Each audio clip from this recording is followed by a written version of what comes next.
ito ang masasabi nating malaking katanungan sa isip ng mga tao. Lahat ba ng panalangin ay tinutugon ng Panginoon? Well, we have an answer for you. The answer is no.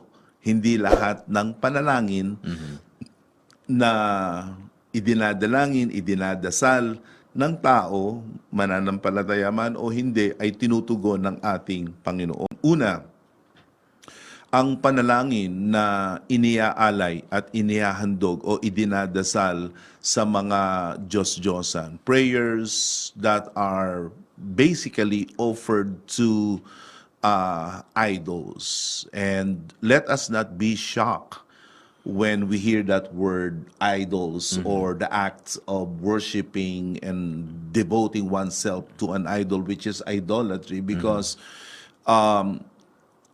even the ancient primeval form of idolatry continues in our time. Maraming mga tinatawag na Diyos-Diyosan, Totoo po. and idolatry is oftentimes made into physical manifestations such as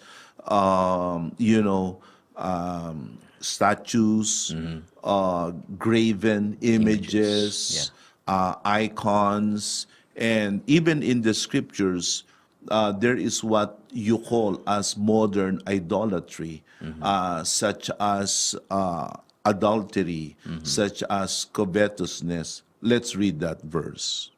Colossians 3:5, put to death, therefore, whatever belongs to your earthly nature, sexual immorality, impurity, lusts, evil desires, and greed, which is idolatry. Yes. So this is another expression, demonstration of idolatry na hindi lamang yung mga rebulto, mga inukitang larawan. And let me tell you this, that there is a gazillion types of religions out there, at lahat ng yan ay mayroong mga iba't ibang mga rebulto, iba't ibang mga inukitang larawan. May mga tumatawag sa iba't ibang espiritu sa kalikasan, may mga tumatawag o nananalangin sa kanilang mga ninuno, at mayroong mga nananalangin sa mga puwersa ng kalikasan, sa hangin, sa araw, sa buwan, sa bituin, sa tubig. Ang lahat ng ito is actually a form of idolatry, and there is, in the words of the Apostle Paul, there are idols that we keep in our heart of hearts. These are our base instincts, such as sexual immorality, impurity, lusts, evil desires, and greed. So when we are engaging in these kinds of idolatrous beliefs and practices, our prayers are actually not offered to God, but they Yes. are offered from one's vantage point as an idolater. So masasabi natin na ang panalangin ng sumasamba sa mga Diyos-Diyosan, the prayer of an idolater isn't going to be heard by God. Yes. Even if they attribute that to God. I mean, it can be sheer luck, but it is not an answer from God. So, Yes. sa panahon noon ni Elias, may mga propeta si Baal na gano'n na lang ang kanilang pananalangin. They were really into their prayers. They cut themselves and they prayed long prayers to no avail. God didn't hear their prayers. Yes. Only the prayer of Elijah to the living true God, Father of Abraham and Isaac and Jacob, was heard. Yes, and so Apostle, we need to understand that idolatry is far deeper and wider than stone statues, because it reaches to our habits, it reaches to our daily activities. Na without our awareness, may mga pagkakataon pala na ang tao ay nakakasamba sa isang bagay, sa isang gawain, sa isang pangyayari sa kanyang buhay na wala siyang kamalay-malay o wala siyang muwang. Yes. Again, ang ating o ang panalangin ng ibang mga tao, ito man ay alam nila o hindi nila alam, ay nanggagaling sa kanilang idolatrous heart, Heart, and yeah. idolatrous mind. Yeah. So, not all prayers are the same. And not all prayers are seemingly benign or innocent. May mga prayers talaga na ipinapanalangin ng isang tao, bunga iyon ng kanyang pagsamba sa kanyang anumang Diyos-Diyosa ng kanyang sinasamba. Ito man ay mga rebulto, inukitang larawan, ito man ay sa mga espiritu ng kalikasan o sa mga ninuno, o ito ay mga Diyos-Diyosa na nasa sa loob niya. Yeah. He could be praying from his lustful desires. He could be praying from the impurity of his heart. He could be praying out of his desire to gain more, such as greed. Yeah. That prayer isn't going to be answered by God. And the second prayer that God doesn't answer is the prayer that is hypocritical. Ito yung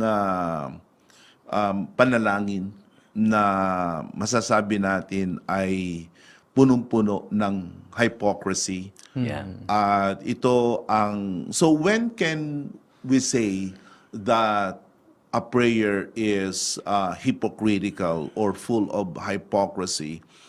In the book of Isaiah, let's read that. In Isaiah chapter 1, beginning in verse 13 until verse 15, it says there, "Stop bringing meaningless offerings. Your incense is detestable to me.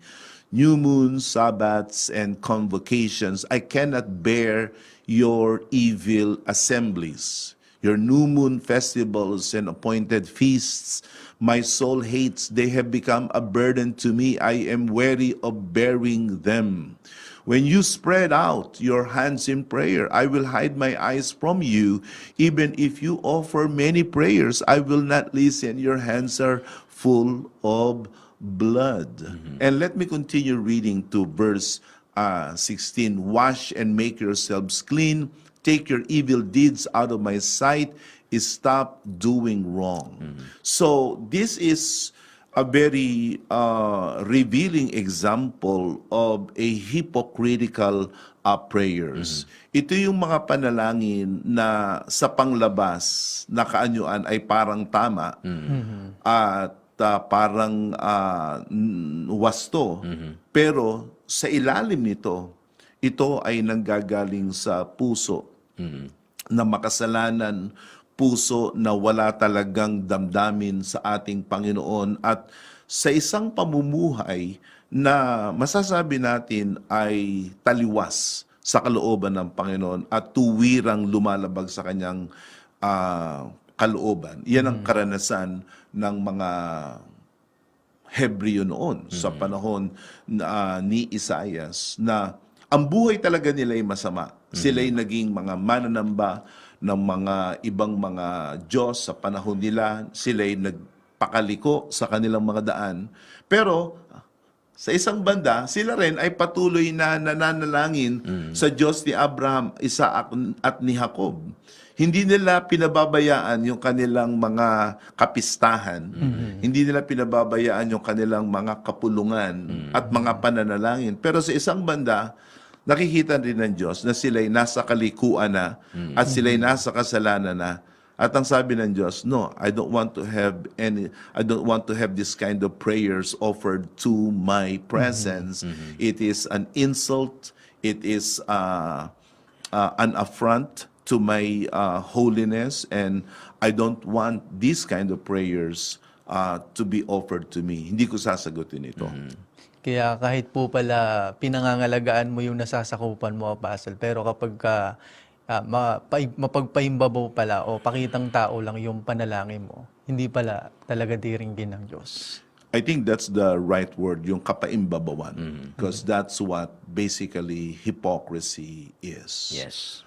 So the third kind of prayer that is not being heard or God will not hear is the frivolous prayers. The frivolous prayers. Ito yung mga panalangin na masasabi natin ay walang kapararakan, walang kabuluhan. Ito yung mga panalangin na walang direksyon. Yes. Opo. Mga pananalita na wala sa puso. Mga panalangin na binabanggit na, Yes. na hindi ayon sa kalooban ng Yes. Panginoon.